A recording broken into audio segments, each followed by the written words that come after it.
Та сайн байцгаана уу? Хуудас сэргийгчлэн подкастын сонсогчдоо энэ өдрийн мэнд хүргэе. За манай подкастын шинэ дугаар одоо та бүхэнд хүрэхэд бэлэн болоод байна.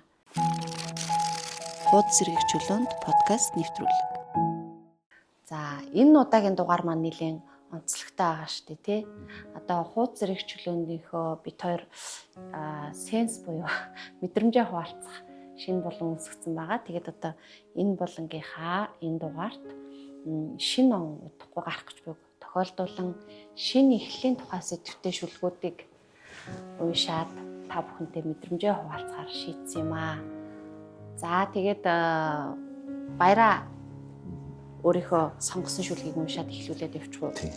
Шинэ жил болж байгаа тийм шинэ жилтэй холбоотой, үүлтэй холбоотой ямар шүлгүүд байдаг вүлээ гэж бид нэг чөтгөр номын сангааллыг түнхэж үзээд. Тэгээд шинэ жил санагдахаар надад хамгийн түрүүлж Борис Пастернак ер нь өвөл боллоо гэхээр миний толгойд хамгийн түрүүлж ерөөсөө Борис Пастернак санаанд ордог. Пастернакийн доктор Живаго Арман санаанд ордог. Тэгээд Живагогийн нөгөө доктор Живагод зориулж Пастернак тусдаа шүлгүүд дөрвөн зориулж шүлгүүд бичиж өгсөн. Тэгээд Арманыхын төгсгөлд болохоор доктор Живагогийн шүлгүүд гээд тусдаа бүлэг байдаг байхгүй хамгийн сүүлийн бүлэг нь. Тэгээд тэр бүлэг дээрх лаасла ширээн дээр лаасла гэдэг энэ алдартай эргэлт бол маш олон хүний сэтгэлд хоногссон байт юм билээ. Яруу найрагч аюур зан дэлхийн сонгол яруу найраг амлогтой тэр өвлийн шүн гэдэг шүлгийг орчуулсан байдаг. Энэ скватер орчуулагч ч гэсэн бас скватер гүйч ч гэсэн бас орчуулсан байдаг. Тэгээд аюур зан яруу найрагчийн уншия.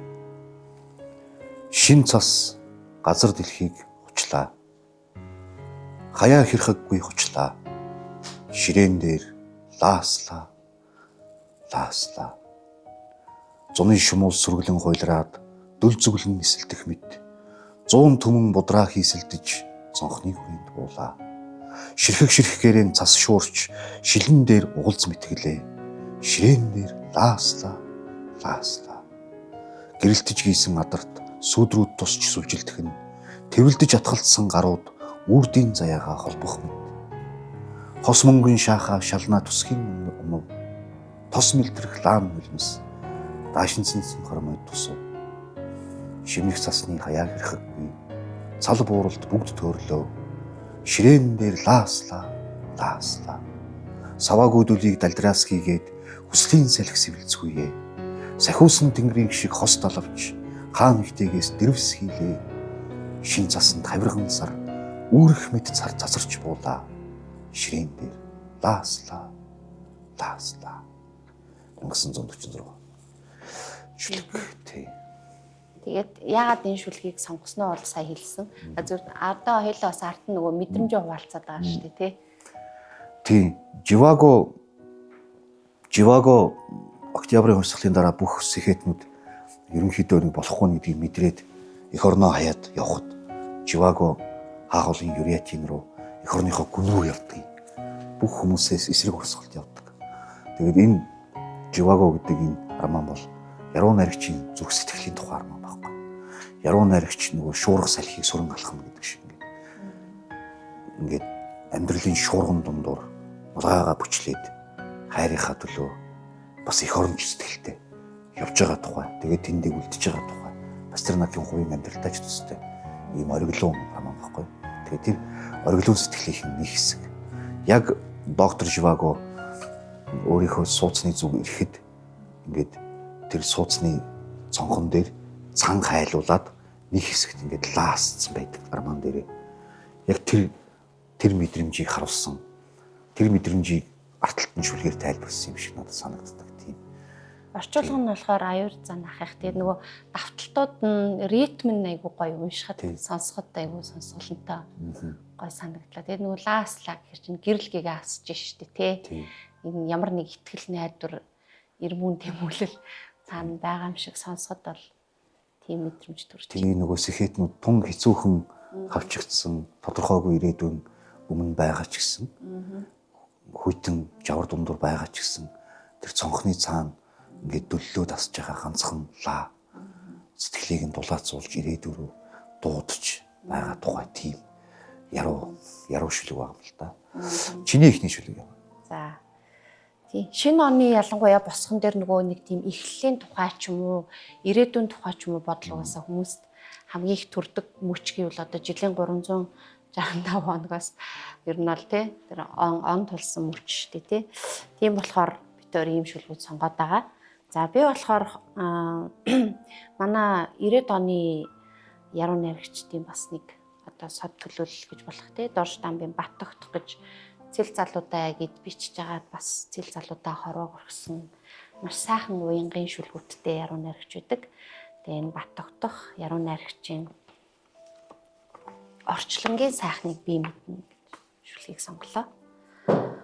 Голын ус урсаж чимээнд нь чулуу уйлагнах гоо бүсгүй дэрэгдэн суухгүй алганы нөхөө торгон элсэнд гарч голомтоо бидэрсэн шоргоолж хөлийнхэн уланд хисүүчлэх гойлог октийн бие ширэг зүлгэн дээр цайрах зуны сарын сайхныг би мэднэ.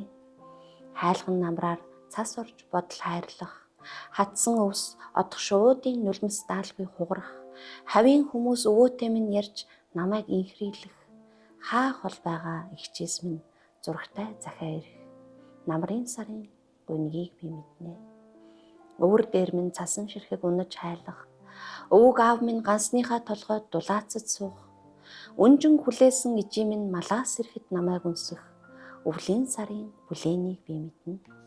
Халуун нүдэн дээр минь сэрүүн бороо тусах харж бутсан шувууд чамд хэлэх үгийг минь тээж авчрах хадганд боосон сэвлэг ус мэт хуучин ногоо үнэртэх хаанаас ч юм бэ ирсэн шинэ охид цэцэг шиг санагдах хаврын сарын зөөлнийг би мэднэ. Бүхэл насаараа нэг хүн дурлах буй биеэрээ сэрүүн зүүдэндээ ингэж саран дээр орших бүр холын одноос хүн эрхийг хүлээж өөрсдөө бас угтах бүрэг даруу инэл заяандаа баярлаж олон жил амьдрах орчлонгийн сайхныг би мэднэ. За ийм шүлэг байна. Тэгээд Бат тогтох яруу найрагчиг уншихаар яг нэг юм нөөксөн зүйл маш дулаангүй нэг яг л энэ орчлонгийн сайхныг би мэднэ гэдэг бүхэл орчныг дөрвөн улиралтай ингээд сайн сайхандаа дуулчих байгаа шиг яг тийм гэгэн мэдрэмж гэх юм уу дотор төрөөд идэг. Тэгээд хаяа нэг одоо ингээд Улаанбаатар хотынхоо ингээд нэг утаатай болон цуужаад нэг сөхөд харахаар надаа ингээд нэг тийм сайхан уужим орон зай руу яваад орчиж байгаа юм шиг мэдрэмж төрүүлээ их байдгийг. Хүн нөгөө амьдрал туршдаа суулцдаг гэдэг нэг айхтар үг гэдэг шүү дээ. Гэхдээ амьдрал сурч болдгүй юм бас байдаг.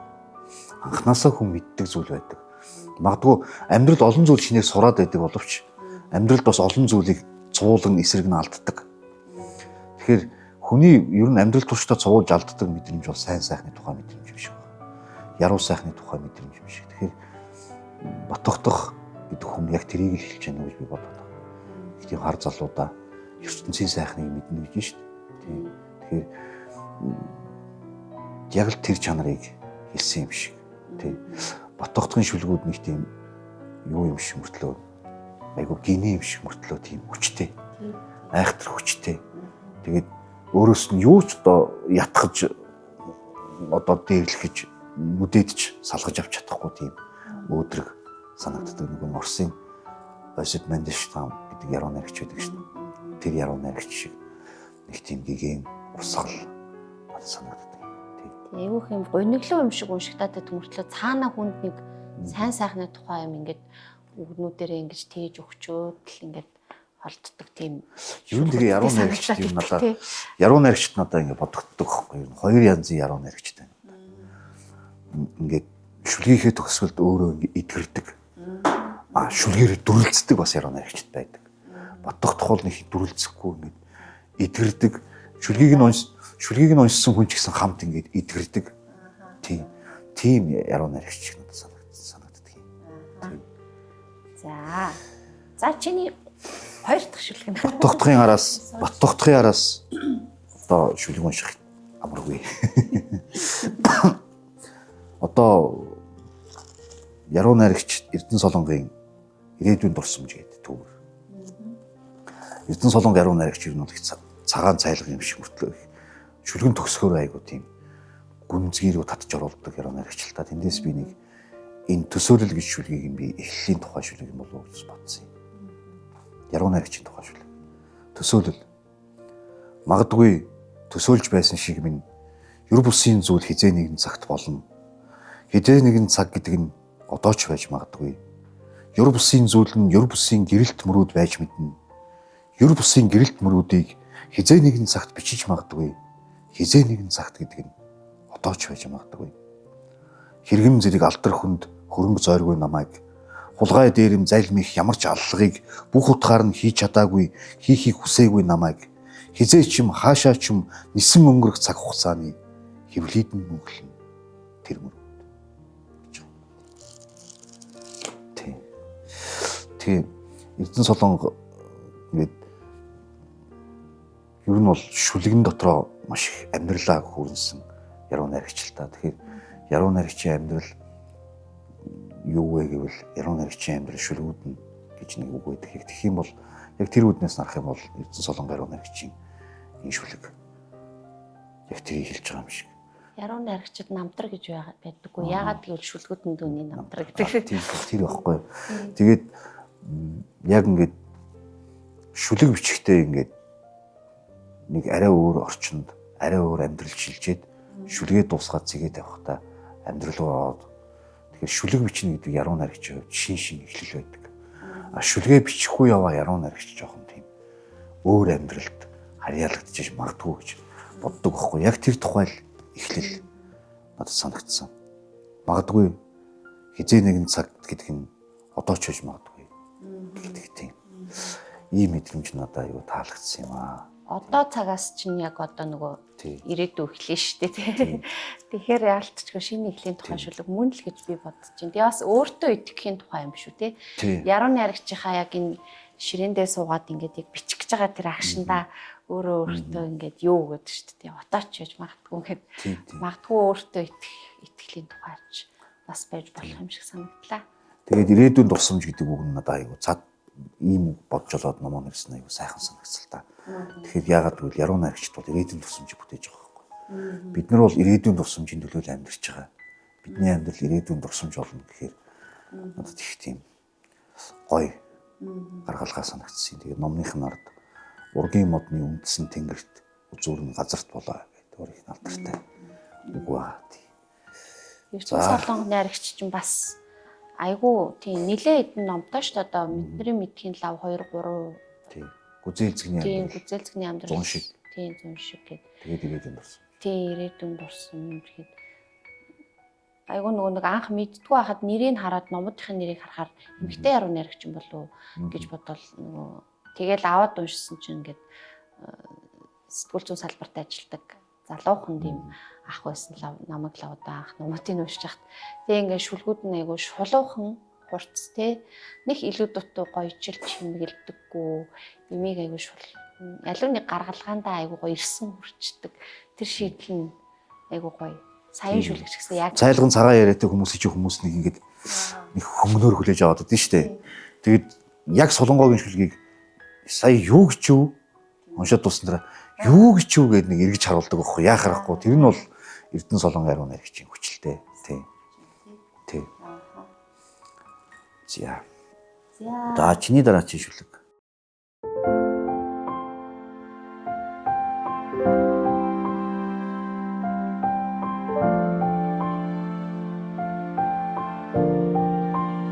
Би зүгээр бараг л энэ номын дараалал явчихж байгаа юм шиг байдаг байхгүй. За энэ нэг ингээд бүр ноорцсон юм ном байна. Энэ бол одоо жишээ нь надтай 10 жилийн сурагч охин байхаас нь хамт явсан ном л доо. Тэгээд Бямбжавын инх туяа гэж одоо яруу найрагчийг мэдэх нэг нь мэднэ. За мэдхгүй нь бол бүр ортоос ч мэдэхгүй гэж магадгүй. А тэгтээ хүмүүс бүгд сайн мэддэг нэг шүлэг нэдэ. Нөгөө охин үрээ хайрлал гэдэг. Охин үрээ хайрлын инх туяа. Эсвэл нөгөө радиогийн зөөлөн дуут инх туяа гэхээр мэднэ. Мөн нөгөө нэг одоо манай нэрт төвдөж Хүрлбаатар ван одоо гэр бүлийн хүн. Тийм ээ. Ийм эмэгтэй байдаг. Тэгээд энэ зуны дунд сарын Улаанбаатар гэж номоос баяраа бас эхлүүлэхдээ яг цасны тухай шүлэг өгсөн. Энэ бол одоо миний сонгосон цасны тухай шүлэг. Угаасаа шинэ жил шинэ эхлэл гэхээр цас, тэр цасны гялбаа, цасны ариухан цагаан тий тэр гоё зүйл нь угаасаа салшгүй холбоотой. Тэгээ тийм болохоор энэ шүлгийг сонгосон. Шин цасны зүн. Дахиад л цасан бударч, дахиад л өвөл болно. Шин өвлийн цасан дундуур шидэт харгуй зураан алслана. Цастай өвлийн улбар тэнгэрт цагаан шууд чимээгүй нисэн. Хурамсдын цагаан шуудын доогуур хувь заяаны зам дуудана. Улаасны мөчөр сэрвийн харлаж, урдах зам цэнхэртэн зурайн, мөр гараагүй харгуйн тэртих, мөрөөдлийн шилтгэний бие зорно. Надад цаг тоолол, баяр баясгалан авчрах, нарны жаахан хүүхдүүд гэгээ татсан өдрүүд, догтлом сайхан ажил минь намайг тосно. 7 хоногийн эхлэл даваа гаригуд тосно. Тэнгэрийн цагаан цасан будрна. Тэнгэрийн цагаан шууд чимээгүй нисэн. Харгуйн уулзур дээр хүмүүс зүрн. Харчуудын нүд тэр жилийн шиг намайг ширтэн. Хариуд нь би нууцхан инээмсэглэн. Тэдний нүднээс өөрийгөө хараад тэртээ шилтгэн рүү улам яарна. Цагаан цасан будрна. Цагаан шууд чимээгүй нисэн. Хүүн цасан будраан дундаас 2 жаал ирж явна. Хүүрх замын тэртээс хүүхэд нас минь ирж явна. Хөтлөлцөн яваа жаалгүй охин 2 хөөр баяртай ярилцсан ажуухан алхална. Дотн сэтгэлээр тэднийг би угтаж догтлон уярсаар хүлээж зогсдол. Харц тулгарсан намайг 17 нас минь таньсангүй. Харийн хүн шиг өнгөрөн одлоо. Зүн бэлгийн харгуй цэнхэртэн зурааж, зөөлөн цас мөрөн дээр будран, цав цагаан шууд чив чимээгүй нисэн. Цайран цэнхэртэг алсад гэгэн гэрэл тодрно. 1984 оны шүлэг юм байна. За энэ шүлгийг уншихаар зөөр ингээд уншаад өнгөрөхөд энгийн л сайхан Монгол найраг. Гэхдээ яг дотор нь нэг тийм гэгэлзэн шин цасны зүм төрөд алхаж яваа нэг юм бүсгүй үний тийм гоё дуулал байна л та. Дотор нь одоо ингээд Улаанбаатарын маань зам харгууд тодроод л тэгээд одоо энэ нэмэгтэйг дуртай ажиллана, урдаас нь тосоод л 7 хоногийн эхлэл даваа гаргууд тосно гэдэг өгүүлбэртэй ингээд нэг айгүй олон даваа гараг их олон эхлэлийг бас ингээд өгүүлсэн. Тэгээд хажуугаар нь зурж байгаа залуучууд ширтээд л 2 хүүхэд ирсэн чи одоо өөрийнхөө залуу насыг хараад л надад бол яг л ингээд шинэ эхлэлийн тухай шүлэг бол мөн гэж санагдсан. Инх туяа найрагч бол ер нь түүх маш их судалсан түүхэн сэдвт яруу найраг бараг бичсэн эмэгтэй гэж би боддоо шүү. Эмэгтэй хүний мяндсан нарийн мэдрэмжийнхээ хажуугаар нэг юм айгүй хүчтэй бас нэг юм дуу хоолой давхар ингээд яваад байдаг тийм яруу найрагч юм шиг санагдаад. Инх туяа яруу найрагч бол их тийм эмэгтэйлэг эрхэмсэг хүн байхгүй. Ер нь амьдрал дээр ч ер нь тэгэл тэр нөгөө зургтын шатнуудаар өсөж яваа манай зохиолчдын эвлэл дээр ингээд орж гарч яваа харахад ер нь бол нэг хэрийн хүн алдгааргүй тийм эрхэмсэг хүн байсан. Тэгээд бас дээр нь Улаанбаатар хотын хүн. Хотыг аягүй гоё хоттой их хайртай. Энэ Улаанбаатар хотоо ингээд шамлах биш. Хот дотроо алхаж явахдаа их өөрөө жаргадаг тийм эмэгтэй байсан юм шиг надад санагддаг. Тэгээд одоо ч Улаанбаатар ч аягүй тийм бүрхэг хүнээр юмар төсөөлөгддөг болчих. Инх туяа яруу найрагчийн шүлгэн доторх Улаанбаатар бол их гэрэлтэй. Ялангуяа зуны дунд сарын Улаанбаатар нь үнэхээр гэрэлтэй санагддаг. Тэгээд ер нь бол тэгээд энэ хүний чинь шүлгэн нэг тийм орчин үеийн мөртлөө цаанаа нэг тийм язгуур эрхэмсэх чанар нь сажины ярьдаг тэр чанар нь үргэлж тээгдэж явдаг байхгүй. Тэгээ энэ бол өөрийнх нь нөгөө бичгийн боловсралтай маш холбоотой. Тэгээд ингээд Хурлбаатаргайн одоо Янжин ламыг баясгах дуул ч юм уу.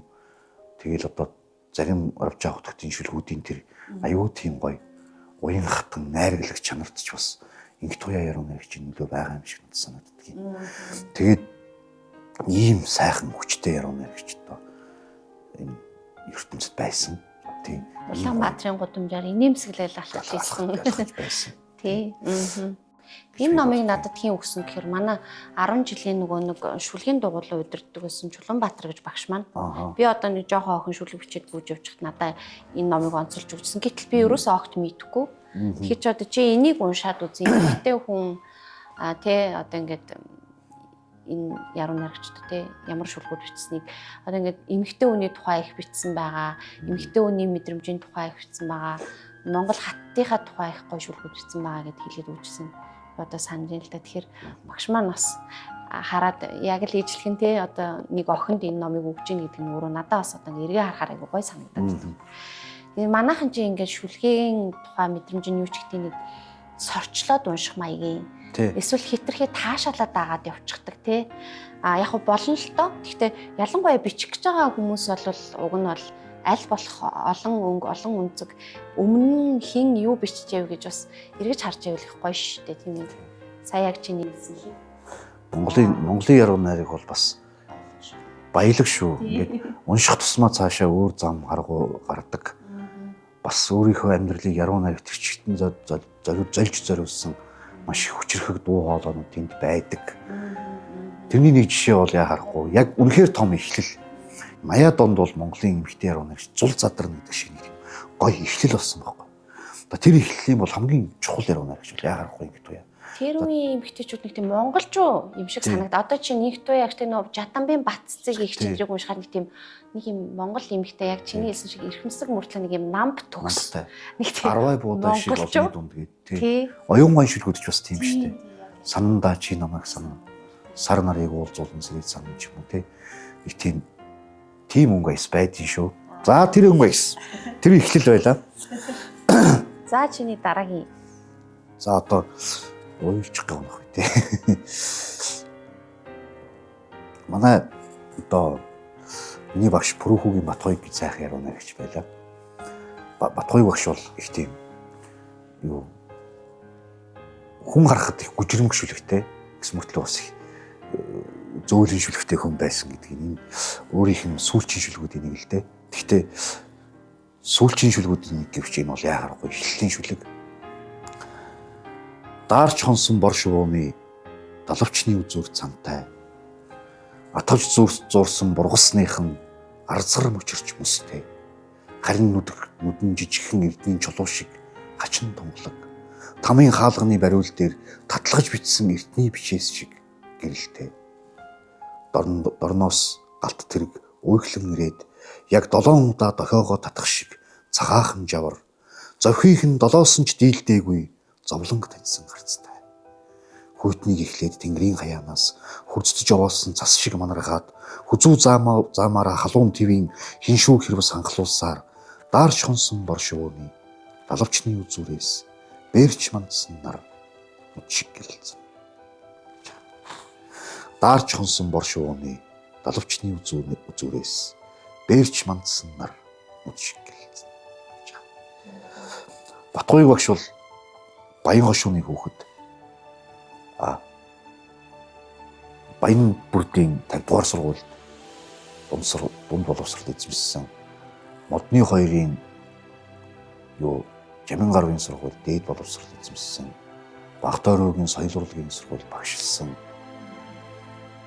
Тийм хүн. Алтай хотхны архан талд сүлд амьдарч байсан. Тэрний урд хүүхдийн зургийн Угсармалуудын нэгэнд амьдарч байсан ийм хүн. Улаанбаатар хотын хөндлөн гулд амьдарсан. Улаанбаатар хотын яруу найрагч. Одоо хотын яруу найрагч байхгүй. Тэгээд хотын гоо зүү гэдэг нь юм багшаас айгу анзаардаг. Одоо ингээл замын дэнлүүнд одоо модын сүдэр ингээд цайвартан харагдана ч юм уу. Өдөөсөн юм хийгээд анзаарахгүй. Хотын гоо зүүг анзаардаг. Ингээл алхах дуртай. Алхахаараа дандаа ингээд хотоо ингээд харж явдаг. Тийм хотын гоо зүвч байсан юм билээ одоо. Тэгээд ингээд нөгөө Хүйтэн хотын романс гэдэг номын уншихаар ингээд хот нь яаж өөрчлөгдсөн тухай ингээд гол дүрэн бясалгаал гэдэг. Яваад ирэхтэл хот нь яаж өөрчлөгдөж байгаа тухай бичсэн. Хүйтэн хотын романс жишээлбэл Улаанбаатар хотын өөрчлөлтийн тухай юм юу байхгүй хүний сэтгэмж дурсамж юм байхгүй. Тэгэхээр энэ эхлэл бол ингээд яг тэр хотын жижигхэн бор шувууны нүдэнд байгаа нар мандж байгаа тэр амьдралын тухай тийм эхлэл юм гэж одоо би бодож байна л доо. Гэхдээ нөгөө өглөө ингээд ороод сошиал руу орохоор хамгийн дөрөнд туй гэсний постууд гарч ирдэг байсан байхгүй юу. Тэгээд зарим өглөө ингээд яг шинэ шүлгээ оруулсан. Зарим өглөө магадгүй шүүн нь бичээд дуусгасан. Шүүмжээс ч юм уу тавьсан. Тэгээд нөгөө өглөө эхлүүлдэг. Би бас яг энэ шүлгийг уншснаа санджлаа. Яг нэг өглөө ингээд бас бол сошиал сүлжээг нээсэн чи яг энэ шүлэг ингээд гарч ирэл. Тийм тэгээд нөгөө яг тэр Улаанбаатар хотын амьдралын яг салшгүй нэг хэсэг ч одоо энэ суурин дагаад байж идэх божичкэн болжмрууд шүү дээ. Тэгээд тэр айхтар хүүтэн өглөө нэг бяцхан шууг ингээд ажиглаад яг биччихсэн тий. Тэгснээ ингээд нар гэдэг чинь ямар агуу том бидний гариг дэлхийг маань ивэгээд байж байгаа том эрхсүүлээ гэтэл тий. Тэр асар том зүйл асар жижигхэн амьтан хоёрын тэр хоорондын эсрэгцлээс нэг амьдралын шинэ өглөөг ингээд нээгээд тэр яруу найрагч тэр өглөөг магадгүй өөртөө найз өөрийн дагдаг тэр олон хүн яг ингээд тэр өглөөг энэ шүлгээр ингээд эхлүүлж нээж өгсөн болоо тэр өдөр тий. Тэгээд бас тий айгүй энгийн юм шиг өмөртлөх нэг тийм хүчтэй шүлгэлээ авсан. Хүчтэй болжмор ч гэсэн яг үндэ харахад атгын чиний мөртлөө хүүтэн өвлийг бүбичэл үзүүдэд дулаалал давдаг үлчрэл шувуу штэ тий. Хүчний тухай эхлэлийн тухай бас нэг гоё шүлэг байлаа. За бит хоёрыг ингээд утаснасаа уншиж байгааг бас уучлаарай. Зарим шүлэг одоо жишээ нь саяын шүлэг бол хараахан номд орж амжаагүй болов гэж бодож байна. Тий. Тэгээд миний бас сонгосон ганц нэг шүлэг нөгөө гэртээ байдаг номуудаа шүлгээ мэдээд байдаг.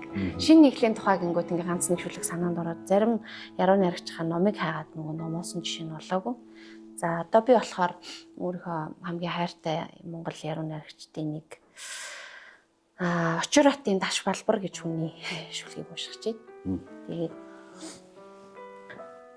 Даш Балбаргааг бол хүмүүс маш олон өнцгөр нас мэдэн шүү дээ тийм улс төрийн тэмцэгч шашны одоо зүтгэлтэн гэж хэлж арил болох байх та тийм. Гэхдээ буддын шашныг бол тайлбарлсан маш шүлэг бүтээлдээ маш зоригтой тусгаж одоо тий өөрийнхөө одоо шашин шүтлэг үзэл бодол тэр бүх юмаа нуугаагүй тийм гоё туг шиг ил одоо ингээд дэрвж явсан яруу найрагч гэж хэлж болох юм бол тэгэд эсэргээрээ Даш Балбаргаад маш гоё уянгын шүлгүүд байгаад байдаг. Тэгэд би одоо тэндээс нэг шүлэг уншия.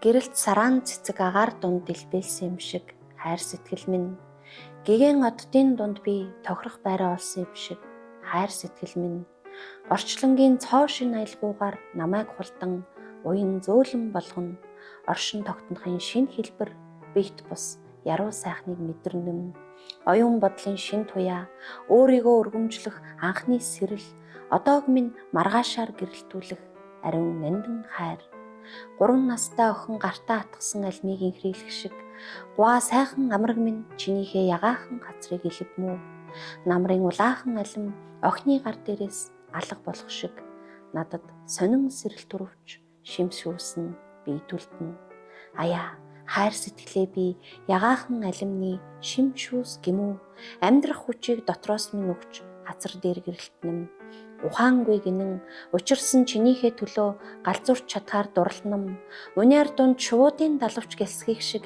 яруу тансаг дурланам уран ялтамхнаар надад мишээсэн өдөр чинь ухаан суусан би уян зөөлөн бүсгүй хүнийг хайрлах нь гавьяа болохыг ойлгосон хөвгүүн бид минь тохиолдсон анхны хувьсгал хайр юм хөөхөн чиний минь нүд энэ хувьсгалын бэлэгдэл юм дурлалын инээмсэглээ туг болгон өөрийгөө өөрчлөх тулалдаанд дуу чимээгүй орхотоон би итгэл мөрөөдөл хүлээхийн гаригийг нээсэн.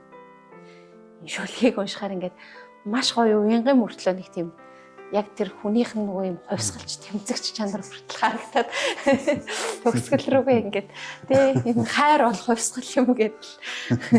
Тэгээ тэр хувьсгалд ингээд оронгоотаа тий өөрөө өөртөө итгэл мөрөөдөл хүлээхийг нээсэн гэхээр яалтчгүй л шинэ эхлэлийн тухай тий залуу наснд магадгүй яг жинхэнэ хайртай уучрна гэдэг залуу насны магадгүй нэг шинэ эхлэл ах л та амьдрал руу хүн тий хайраар дамжиж орох хайраа болоод ханилаад орох ч гэдэг юм. Тэр утгаараа би энэ шүлгийг шинэ эхлэлийн шүлэг гэж бодоод сонгосон. За дашвалбаргын тухай бол яг миний хувьд дуртай яруу найрагч. Гэхдээ баяраа бол судлаачийнхаа хуваарч бас баяраа гэж дуртай яруу найрагч гэж би бодсон шүү дээ. Хуваарч тэр одоо юу гэдгийг эр хүнийхээ хуваарч тэр магадгүй бүр надаас магадгүй илүү ихийг хэлэх болов гэж би бас бодоод байна л та. Дашвалбар яруу найрагч бол үнэхээр шавхагдшгүй яруу найрагч. Тийм. 3 яруу найрагчийн 3 амьдарч туулах амьдралыг дашвалбар яруу найрагч маш богино хугацаанд одоо аянгийн гэлбааны хүч хотыг асааж дийлнэ гэдэг шиг юу тийм л хүчтэй яруу найрагч байсан анзаарагдав. Ингээл магистр хамгаалах гэдэг дашвалбар яруу найрагчийг 20 гэттэй уншижсэн. Одоо тэгээд эргээд уншихаар бүр илүү өргөн, улам өргөн гэж ертөнцийг нээдэг яруу найрагч л та. Өөрийнх нь одоо өөрийг нь болохоор хүмүүс нөгөө тэмцэгчийн дүр төрхөөр хараад идэв. Гэтэл эн чинь бол өөрийнхөө яруу найргийн бараг 70 гаруй хувь, ихэнх хувь уянгийн яруу найраг. Өөрийнхөө яруу найргийг томьёолсон гол философи нь бол гол ус намуухан усна гэдэг. Манайхан болохоор нөгөө яруу найргийн эхлэлээ, ер нь бол соёлын эхлэлээ аягүй сонин. Ямар нэг юм наах дуртай, төвдийн одоо бурхны соёлд ч юм уу, эсвэл историйн соёлд ч юм уу, эсвэл орсуудын авчирсан соёлд ингээд ямар нэг юм эхлүүлж аягүй институционалны харах дуртай байхгүй. Дашвалбар яруу найрагч итгэл үнэмшил илүү натуралист байсан байхгүй. Зүгээр л голын ус чагнаад сууж байгаа малчин хүний сэтгэлд, голын ус чагнаад сууж байгаа хүний сэтгэлд тэр хүний яруу найргийн гол философи нь явсан. Яг гүн уу гол ус намуухан усны гол идеан тэр шүү дээ. Монгол шүлгийн амин сүнс бол уянга юм аа. Энэ уянга нь бол байгаль сэрхүүтэй уянга юм аа. Байглаасаа их авсан юм аа. Гэт түүний баталгаа болгоод уртын дуу хэлсэн байдаг. Үнэхээр үнэн. Одоо ингэж эргцүүлээ харахаар уртын дуу бол хизээ ихэж хизээ төгсөх мэддэхгүй. Яг тухайн хүний өөрийнх нь баг сэтгэл дотроо ингэж аранжировок хийж явдаг. Тэр уулаас энэ уулын хооронд 5 дууны газар байна. Энэ хооронд би ингэж тэр дуугаа дуулаад яваад. Гэхдээ ингэ солиотой юм шиг ингэж ил цагаан дуулахгүй сэтгэл дотроо дуул. Тэр урт замыг морьтой шогшиж яваа ганц морьтой тэр хүн бол сэтгэл дотроо дуу дуулж замын үртийг өгдөг. За энэ чанар бол дашвалбар яруу найрагч жинхэнэ олж мэдээд өөрийнхөө шүлгэнд үлдээсэн тийм шүлэг байхгүй саяны шүлгэнд ч гэсэн тий. Тэгэнгүүтээ айгүй гоё юм өөрийнхөө омог ордон чанарыг ингээд янз үнэхээр гоё барлаж шингээд одоо тэгэл хөвөн биеийн дүн тохиосон анхны хувьсгал бол хайр. Хувьсгал гэхгүй хувьсгал гэж үнэхээр тийштэй. Одоо нэг хүнийг хайрлаж сураад хүнийг хайрлах мэдрэмж сэтгэлд нь төрж байгаа эр хүн бол ингээд хүний сэтгэл төрж байгаа хувьсгал байхгүй. Тийм ингээд аахгүй дурлалын тулаанд нөгөө өөрийгөө өөрчлөх тулаанд минь энэ дотор нэг тийм айгүй сонин тэр хүн хайрын төлөө өөрийгөө өөрчлөө байгаа юм уу тий. Ингээд бас яг ингээд ухаад унших юм бол тийм сонин хайрын шүлэг дотор юм байхад сонин юм үг илэрхийлэх мөрүүд тийм тэр нь цаанаа маш гүнзгий. Тийм нөгөө ингээл тэр эхлээд тэр нэг дотор нь байгаа тэр хайр нь ингээд шин төсөлтгөн хүмүүсгээ цааш хөтлөө явчихдаг юм.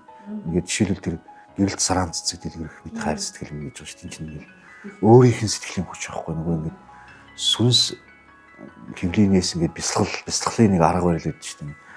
Буддистуудын арга барил шүү дээ. Сүнс хөвлийнээс дээшээ өгсөд ингээд зүрхэнд очдог. Зүрхээ тэгээд буддистууд чинь ингээд хэлбэгээл нээж бүлийн хуваа гэж төсөөл бясалгадаг. Яг тэр ингээд хүч нь байхгүй. Дашвалбар найрагч маш олон янзаар бясалгаж үзсэн юм шүү дээ. Биш нэгарч бясалгаж байсан. Тэгээд тэр хүч нь ингээд өөрийг бадамлуулдаг. Шүлгүүд нь дандаа тийм.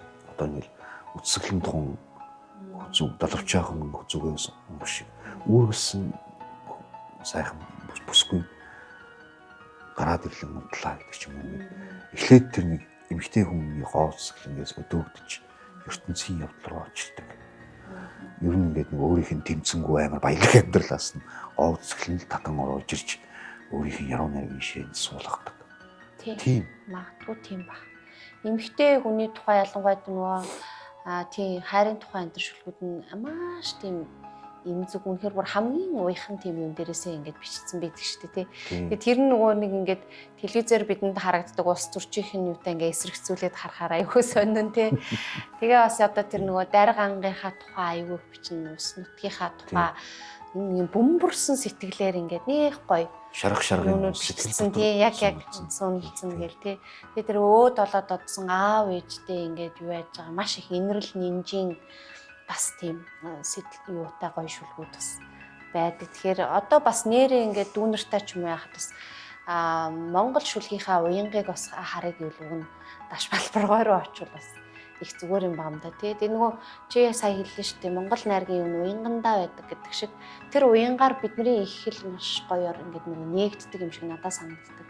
Сүүлийн үед шүлгүүд уушгаар их уянган хаана байна гэмээр өөрөөсөө ч бас тийж асуумаар ер нь бидний уян хайчих чаав гэж бас асуумаар болоод идэх шүү. Тийм. Ингээд дашвалбарыг ингээд одоо жишээл даргангийн дуул ч юм уу те өвс ногооны тухай 1 2 3 4 дэх дуул ч юм уу тэр ингээд уншаад тахаар ингээд барагддаг байхгүй хөврөөл гэдэг байхгүй ингээд тэгээд дашвалбарыг хүртийн дуулаад дуулвал нэрээ барагдах байхгүй дуусшгүй юм уянгийн бүтс байдаг байхгүй энэ бол монгол хүний сэтгэл ийм уудам сэтгэлтэй учраас магадгүй маш уудам орон зайд байлдан дагуулж хийсэн байх уудам сэтгэлийн урлаг тийм гэж надад санагддаг. За тэгээд үнэхээр бас том хүний тухай ярьсан болохоор нэлээ их ярьчихлаа шүү дээ тий.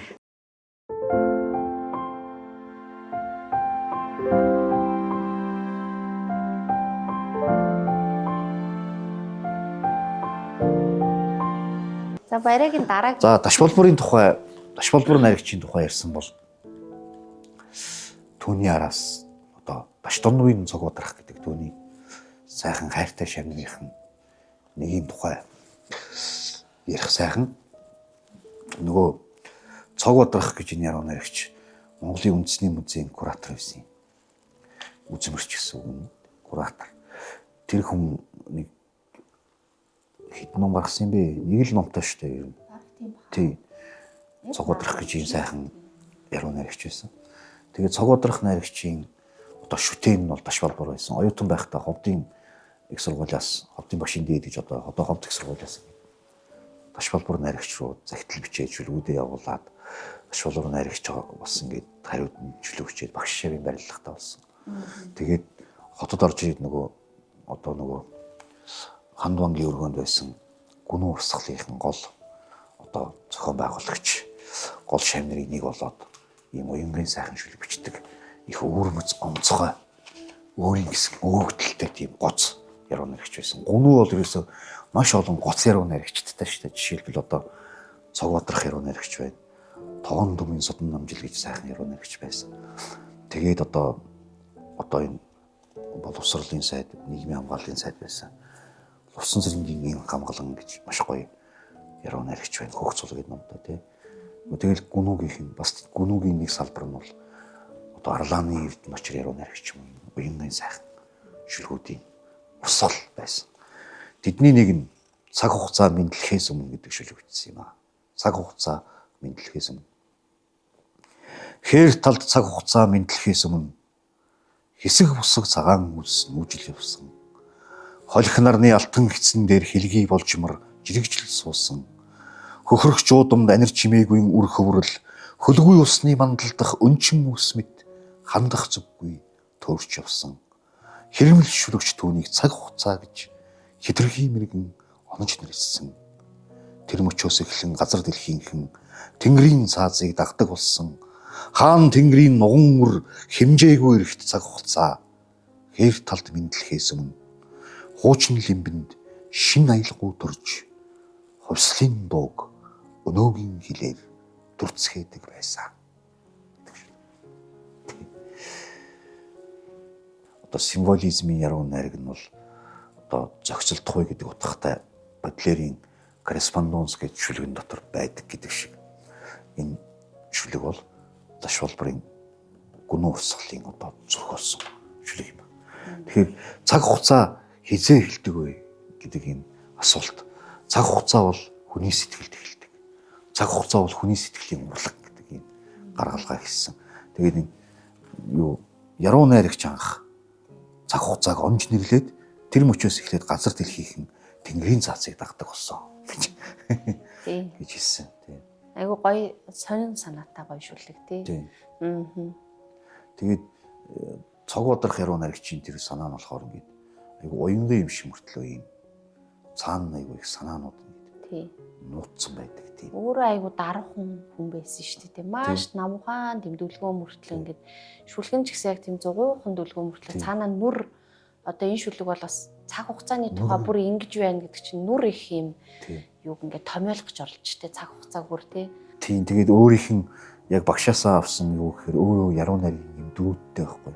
Цаг хугацаа энэ бол цор ганц яруу найргийн ном цаг хугацаа мэдлэхээс өмнө гэж байгаа. Тэгэхээр эхлэлээс өмнөх зүйл энэ тухай ярьж байгаа.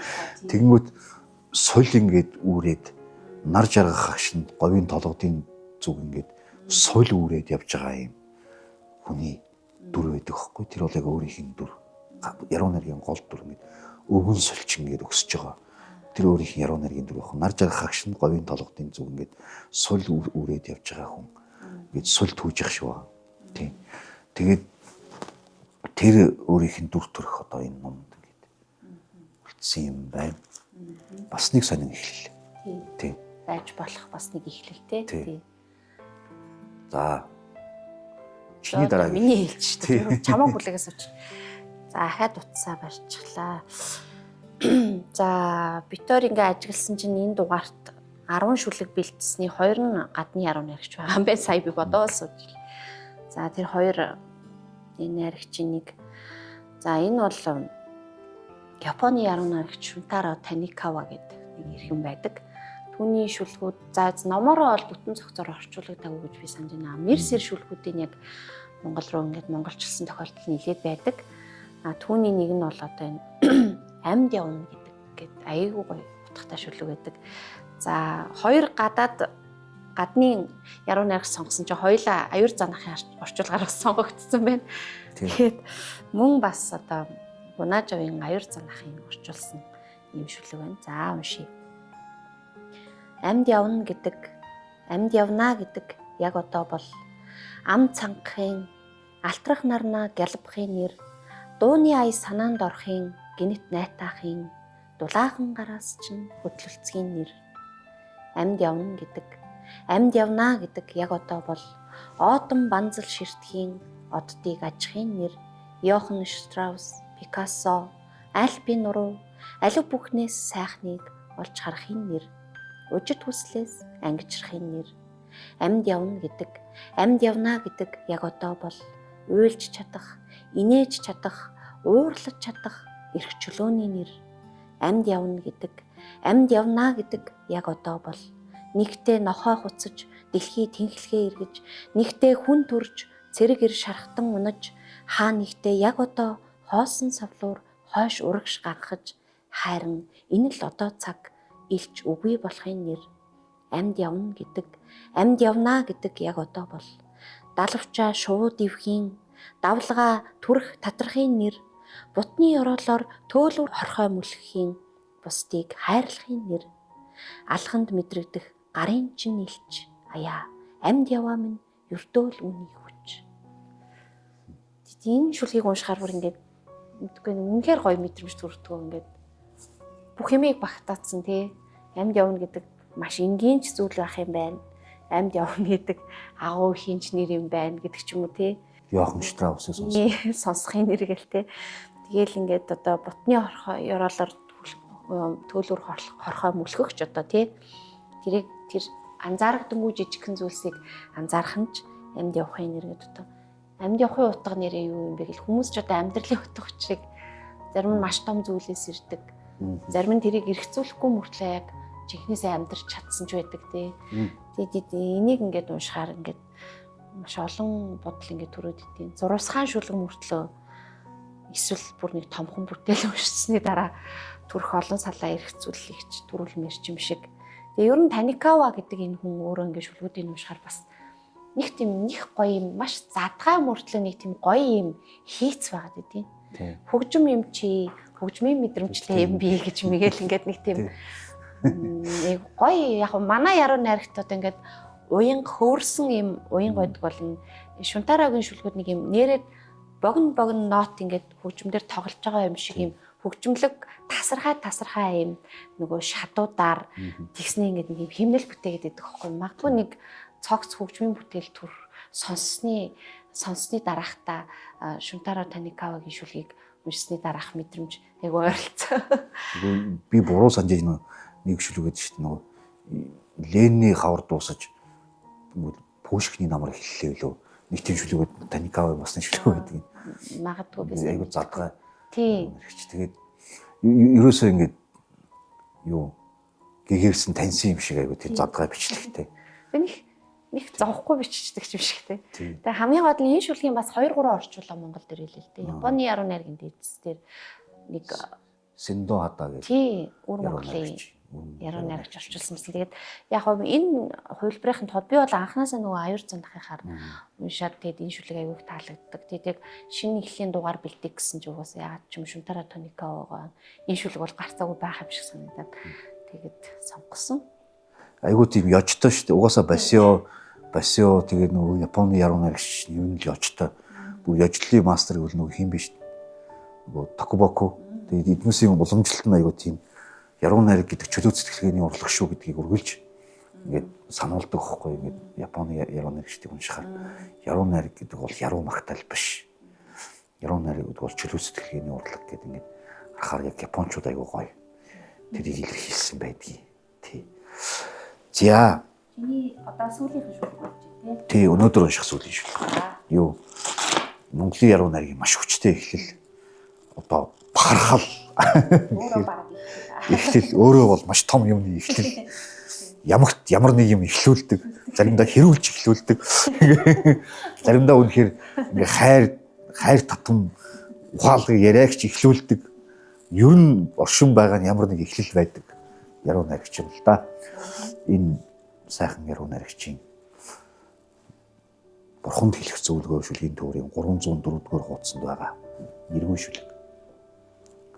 Зүрхний цаг гэж би, зүүдний цаг гэж би, зөн бэлгийн цаг гэж би, зүүдэг бугуйн цаг гэж би, зурхаан цаг гэж би, залбирлын цаг гэж би, цаг гэж байхад хугацаа гэж би, хувь тавилангийн хугацаа гэж би, цаашаа харах хугацаа гэж би, наашаа харах хугацаа гэж би, нарыг харах хугацаа гэж би, сарыг үзэх хугацаа гэж би, нүд аних хугацаа гэж би, нүдээ инээх хугацаа гэж би, хугацаа гэж байхад тоолол гэж би, үүлээ дэнслэх тоолол гэж би, хүрсэн газраа хэмжих тоолол гэж би, очих газраа тооцох тоолол гэж би, амьсгалаар хэмжигдэх тоолол гэж би, алгаар тодорхойлогдох тоолол гэж би, агшин хором нэгжид хуваагдах тоолол гэж байхад алт шиг хэмжүүлж аргал шиг дэнслэгдэхгүй, ангид дөөр аминдж хамаарахгүй хувь тавилан зурсан зураг гэж би, хувь тавилангийн эзэн зурсан зургийн зураач хэмжигдэх хөнгөө цаг хугацааны тоолол хингдэг дотор минь хөдөлж явдаг энэ цаг хугацааны тоолол хүн бүхэнд байдгийг олж мэдээд би хүүхд шиг баярлав. Гэдэг шүлэг байна. Юу болоод юм бэ? Заримдаа загнаадж байгаа юм шиг хажууд ирсэн юм ярьж байгаа юм шиг санагдах юм. Германд байгаа тэр яруу найрагч тий. Тэгээ галсан зүх яруу найрагчийн юу бол авьяас бол ингээд одоо ингэ зогсошгүй цаг тоолол шиг юм чиг хоймс мөрдөж байгаа юм шиг юм шавхагдшгүй юм авьяас л та. Зүгээр л ингээд мэдрээд ямар нэгэн тайлбаргүйгээр мэдрээд ингээд өнгөрөөмөр санагддаг. Тэгээ энэ номыг харахаар ингээд годигтай байхдаа ч юм уу ингээд өргөөд ингээд татаад суулаад авахаар босоод ирдэг байхгүй хажуугаас амьдрах хэрэгтэй араа шүдээ суугаад амьд явах хэрэгтэй арга нь олдно аргыг нь олно гэдэг бүр нэг заавал ингээд нэг тийм цагийн шүлгийн чи бас тэгтээ айгу гоё уншлаа та наа чи ингээд цаг хугацаа тоолол гэдэг ингээд лавшруулад бичсэн тэгээд ингээд яг цагийн цохилт шиг л цагийн зүй зогсолтгүй ингэж байгаа юм шиг тийм мэдрэмж төрүүлж байна. Тэгээд эхлэл рүү ингээд бас зүгээр яах вэ? Оруулъя л та ингээд тэгсэн тийм тэр бүхний ард өөрөө зүгээр л хүүхч баярлаа гэх айгу гоё тийм хөвчлөлтэй юм шиг тийм. Би яг зүгээр эхлэл рүүгээ зориуд гүтгэн оруулъя гэвэл ер нь тэгээд хүүхэд нас ч одоо хүний эхлэл эцтэй тий. Тэгэхээр яалтчгүй бас эхлэл тухай шүлэг байна. Хүмүүс харахаар амар хүчрэхэг үзэл бодолтой тийм хүн харагддаг. Итэл галсан сүгчийн яг үндэ хүүхэд шүү дээ гэдэг найзынх нэг үг өгдөө. Тэгэхээр айгүй тийм хүүхэдлэх чанараа ингээд хатгалж үлдэх нь үнэхээр тийм Ярууны аригчийн бас нэг чанар байж болох тий. тий. Ариун гэгээн тэр чанараа хадгалж үлдэх чадвар бас их хүнээс их сэтгэлийн тэнхээ шаарддаг. Тэр юм алдахгүйгээр хүмүүсийн дунд амьдрах хэцүү гэж одоо боддог. Тэгээд тэрний олон гэхээр юу л да. Юу үнэхээр онцгой илэрхийлнэ. Тий. Энэ юм болоо да, энэ хүн юм болоо да гэж бодож чинь саяны шүлгнээс. Тий. Ер нь галсан сүх яруу наригчийн шүлгүүд ингээд энэ бурханд хэлэх зөвлөгөөгөө энэ номыг ингээд хүмүүс олон ингээд барьцсан байгаа мөртлөө яг үүндээ бас яг үнэхээр гайхалтай шүлгүүдийг бас сайн барьдгүй л дээ. Тий. Тэр шүлгүүдийн л нэг тий. Яг нь ер нь ярууны ариг гэх ч юм уу хүртэж хүлээж явахдаа хүмүүс жоохон хичгээд идэх талтай л та. Нэг мэдээж ингээд өөрийг нь ингээд илүү гаргаж ирсэн тодорхой шүлгүүд байна дээ. Тэднэрээр нь тойроод өнгөрч жоохон харамсалтай шүү дээ. Тийм учраас ингээд найрагчид бүтээлээ эмхтгэд төвөр гаргаад байдаг. Дотоод эрчим хүчим нийлүүдвэл дэлхийн хорсон далгаа хөргөн гэдэг чинь одоо ингээд бас л нэг гоё ихлэл байгаа байхгүй тий. За одоо ингээд бид хоёрын бэлдсэн дугаар одоо ингээд шилжирэх мөч рүүгээ орж ийн. За яг би одоо энд баяраг орж байгаа хооронд ч юм уу баяраг онцолчоогүй зүгээр яалтчгүй баярагийн нэг шүлэг нөгөө шууд нөгөө энэ дугаарын маань концепт санаагаар шууд ороод ирсэн баярагийн нэг нилээн залуудаа бичсэн нэг шүлэг байт юм а. Ер нь манай үеийнхэн болохоор бүгд мэднэ. Тэгээд би яг нөгөө эхлэлийн тухай шүлгүүд уншиг гэхээр яг яалтчгүй одоо саяны Таникавагийн шүлэг ч юм уу тэгэнгүүт ингээд яг хослоод энэ шүлэг бас санаанд ороод ирсэн. За би тэгээд баярагийн сүлд гаргасан логон зүрх төгрөөс нь юмши. Тэгтээ энэ бол 2009 онд бичигдсэн шүлэг байна. Нэргүй шүлэг юм байна. Зогссон цаг генитл цоглоод эхлэх шиг зориг итгэл минь сэрэх цаг байжээ бас. Зогссон морь генитхэн өргөөд эхлэх шиг зориг найдвар минь тодрох агшин байжээ бас. Мартсан танил будманд таарад гараа сунгах шиг малгайдан тогтсон цас алган дунаад хайлах шиг манантайхан хотоороо мөр зэрэгцэн зугаалах шиг маргааш гэдэг өдөр ингэж ирдэг байжээ бас гэд. Бохинхон шүлэг мөртлөө энэ айгуу гоё ирмэн санагдаад байдаг. Би яах вэ жоох илүү зөөлрүүлээд уншсан байж магадгүй. Баяраа одоо өөрөө сайн нөгөө галсан ахын шүлгийг уншсан шигэ уншсан бол бас ямар яах вэ. Гэтэ баярагийн тэгж уншиж байгааг хүмүүс зөндөл харсан байлгүй те. Энэ ингээд одоо 2000 он гэхэр чи одоо хиттэй байсан баг. Нилээн л оюут 2009 оюутан байсан. Байна тий. Франц хэлний хичээлээ эд таслаад багшийн дэд Монгол Улсын их сургуулийн хоёр хооронд маш цагийг зөв боловсон өнгөрөөж явах үед.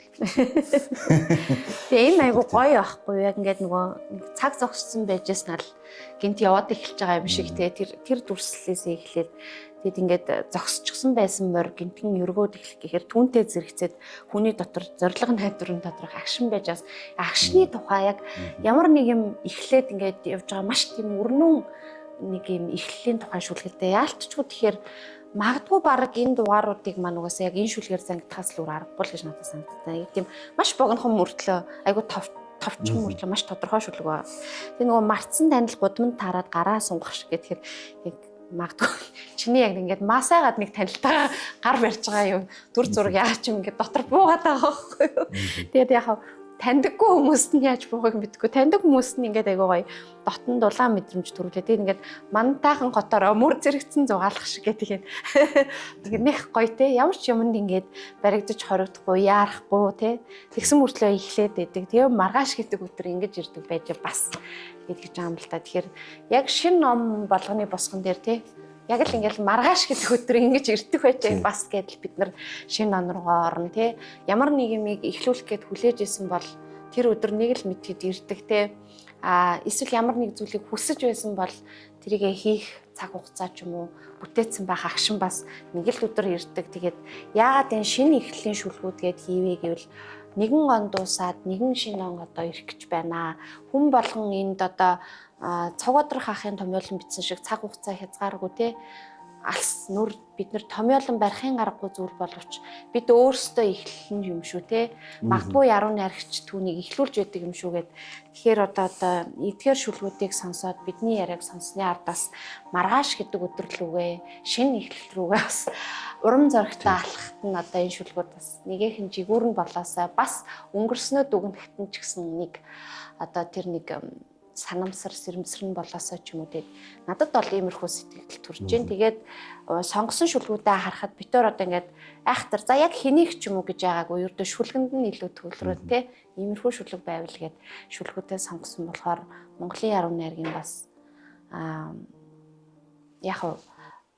яг цаг үе бүрийн гэхээсээ илүү бид эргэж харах ёстой ч юм уу. Тэгээ тийм яруу найрагчд орсон байна. Яг одоо эд бичиж төрүүлж байгаа яруу найрагчд ч орсон байна. Тэгээд бас дажгүй баялаг дугаар болчихоо гэж бодлоо. Тий. Яруу найрагч буян заяа сонгуульд өрсөлдөхөр болоод тэгээд Булган аймагт өрсөлдсөн. Тэгээд сонгуулийн нэр нь жоохон сонгуулийн урьяан маргааш дахин нар маань гэдэг үү. Яруу найрагч хүн л сонгуульд дэвшвэл сонгуулийн урайгаараа тийм ураа дэвшүүлэх байх. Тэгээд маргааш дахин нар мандах нь үнэн. Маргааш гэдэг өдөр ирэх нь үнэн. Заримдаа ингэ төв шуудангийн уулзвар дээр зогсохоор гинт сэрхийдэл. Юу лээ эн чинь би өчигдөр бас ингэ зогсчихсон, өчигдөр бас ингэ зогсчихсон, өчигдрийн цаад өдөр зогсчихсон, өнгөрсөн 7 хоног зогсчихсон. Жилийн өмнө ч яг энэ гарцсан дээр яг энэ гэрлийн хүлээгээд зогсож байсан да ямар сонин эргэлтэнд байна гэсэн нэг юм сонин давтамжинд орцсон юм шиг сэтгэл төрдөг. Яг нэг тиймэрхүү давтамжнаас ихэрх үедл бичигдэж байгаа юм да саяны шүлэг. Тэгэхээр маргааш гэдэг өдөр байдаг. Хүн яг маргааш гэдэг өдөр байгааг санах бол эхлэл. Амьдралын шин эхлэл. Маргааш өдөр би маргааш нар манд маргааш шүү дээ маргааш шүү дээ гэж бодох ч нь бас эхлэл хүнд байдаг зөвхөн хүнд л байдаг эхлэл байж магадгүй гэж би боддог. Бодлоо л доо сая ингэ сууж хат тийм. За тэгээд хуудас сэргээгчлэн подкастын маань энэ нэг шинэхэн дугаар ингээд энэ үрээд өндөрлж байна. Бид одоо Mongolic Voice Media Studios сүлүүд подкастуудаа хүргэж байгаа. За тэгээд хуудас сэргээгчлөөнд шинэ эхлэл энэ шүлгүүдтэй хамт саадсан та бүхэндээ баярлалаа. Дараагийн дугаараар уулзцгаая. Хуудас сэргээгчлөөнд подкаст нэвтрүүлэг.